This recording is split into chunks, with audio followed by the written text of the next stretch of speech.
मेरा ग्रेजुएशन शेषशाही कॉलेज नागदा से कंप्लीट हुआ है। अच्छा, मेरी 2015 का जो juvenile justice care and protection act है, इससे पहले जी कौन सा एक्ट था जुवेनाइल जस्टिस के लिए? और न्याय देखरेख और बालकों के संरक्षण अधिनियम 2000। ठीक है, संप्रेषण गृह से क्या आशय है?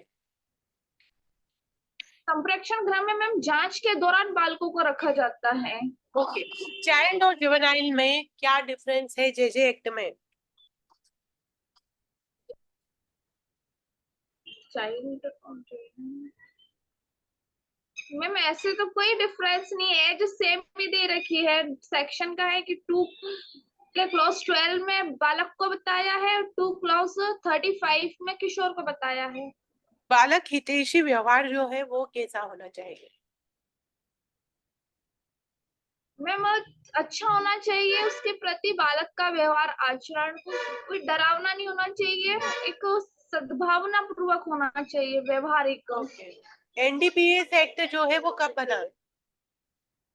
1985 में। ठीक है, नार्कोटिक ड्रग्स और साइकोट्रोपिक सब्सटेंस जो है उनकी परिभाषाएं कहाँ दी गई है?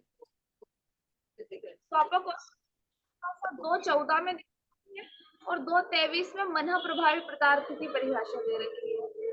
ठीक है, इसके लिए अलग से एक्ट बनाने की आवश्यकता क्यों हुई? स्वापक औषधि के लिए हम्म मैम उनका नियंत्रण किया जा सके, विनियमन किया जा सके। ओके, और जो एनडीपीएस एक्ट में सबसे बड़ी सजा कौन सी है? दंड की कौन से सेक्शन में है और क्यों दी जाती है? 31A में बताई है, सेक्शन 1924 27A, या फिर वाणिज्यिक मात्रा से संबंधित अपराध है तो उसमें मृत्यु दंड दिया जाएगा। Child need and care and protection और जो चाइल्ड कॉन्फ्लिक्ट विथ लॉ है, दोनों में क्या अंतर है? हम देख रेख और संरक्षण का जरूरतमंद बालक जो भीख मांगते हुए पाया जाता है, जिसकी देख रेख नहीं हो पाती है, या कोई निश्चित निवास स्थान या घर नहीं है, तो उनको देख रेख की जरूरत रहती है, तो समिति उनके लिए उचित आदेश पारित करती है और विधि का उल्लंघन करने वाला बालक द्वारा अपराध कारित किया जाता है। बच्चा परित्यक्त बालक क्यों है? परित्यक्त बालक जैविक माता पिता या दत्तक ग्रही माता पिता संरक्षक द्वारा उसका परित्याग कर दिया जाता है और समिति द्वारा जांच के पश्चात उसे उस रूप में घोषित किया जाए। बालकों का बालकों का सरेंडर, चाइल्ड का सरेंडर या फिर बालकों का अभ्यर्पण किस धारा में दिया गया है और इससे क्या समझते हो?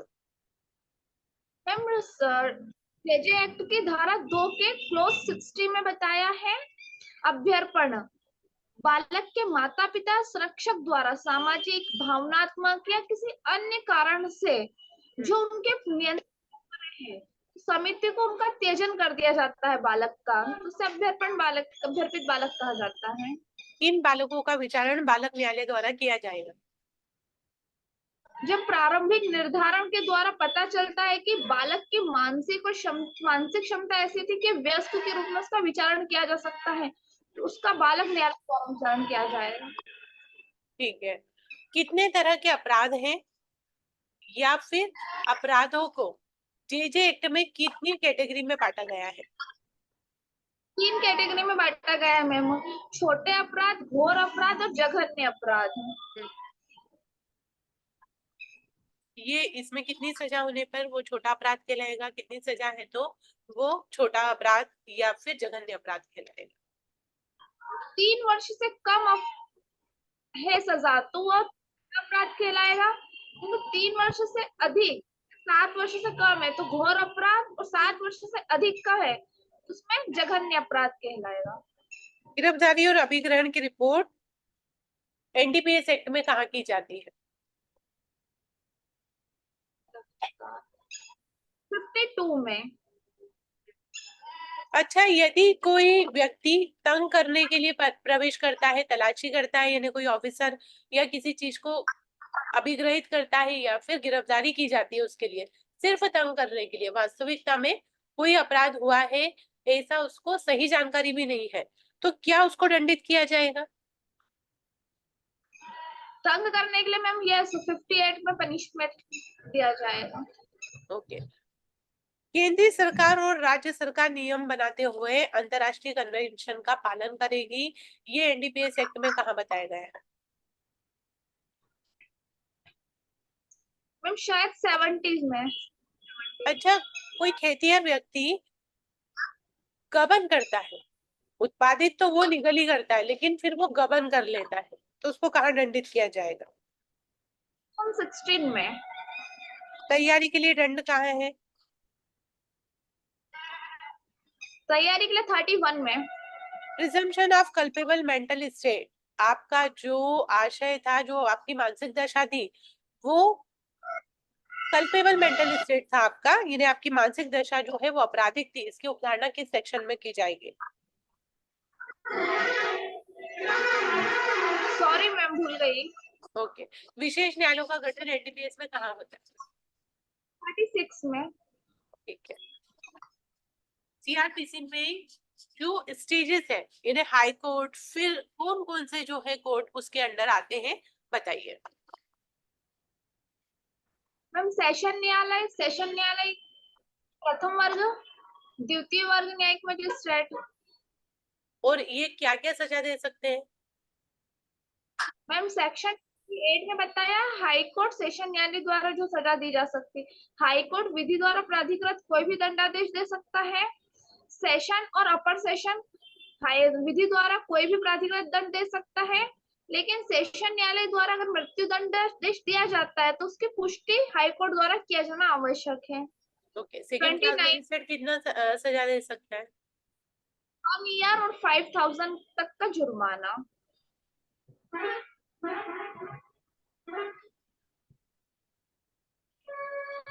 किस ट्रायल में या किस विचारण में आरोपों को विरचित करना आवश्यक नहीं होता? समन ट्रायल में मैम। ठीक है। सौदा अभिभाग में किन व्यक्तियों को इसका फायदा नहीं मिलता, यानी कौन व्यक्ति है, कौन अभियुक्त है जो सौदा अभिभाग में एप्लीकेशन या आवेदन नहीं दे सकता?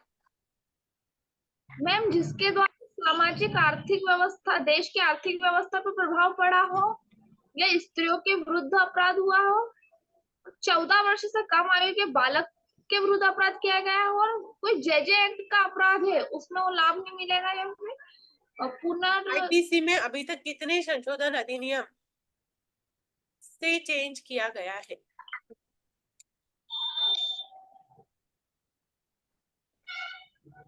सॉरी मैम एक का भी नाम नहीं पता? पता है ना मैम, जैसे दो पता है। 377 क्रिमिनल लॉ और अमेंडमेंट एक्ट था, विधि संशोधन, क्या है, दंडिक विधि संशोधन अधिनियम करके अधिनियम से चेंज होता है ना? 2018 का अधिनियम, 2013 का। हम्म। अच्छा, 2018 और 13 अधिनियम के क्या विशेषता थी, कौन कौन से सेक्शन चेंज हुई थी, और इससे मुख्यतः किस वर्ग पर बहुत प्रभाव पड़ा, यानी उनके अधिकारों को रक्षा हुई या कुछ ऐसा कि इस पर्टिकुलर वर्ग के अगेंस्ट जो ऑफेंस हुए हैं उसको पनिशेबल बनाया गया? 2013-2018 में मुख्यतः महिलाओं से संबंधित जो अपराध है उनमें परिवर्तन आए हैं।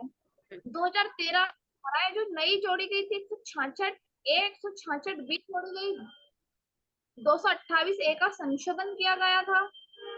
2018 में 3 धाराएं नई जोड़ी गई थी, 376 A B, 376 D A D B. अच्छा, पक्षद्रोही साक्षी कौन है? मैम जिस पक्षकार ने साक्षी को बुलाया है, साक्षी द्वारा यदि उसके विपरीत साक्ष्य दिया जाता है तो न्यायालय द्वारा उसको पक्षद्रोही साक्षी घोषित किया जाता है। संपोषक साक्ष्य किसे कहा जाता है?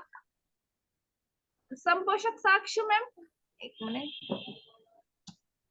मैम, शायद मेरा मोबाइल डिस्चार्ज हो गया है इसलिए हाँ, कोई बात बैक। नहीं, ठीक है ना, कल कंटिन्यू करते हैं। जी मैम।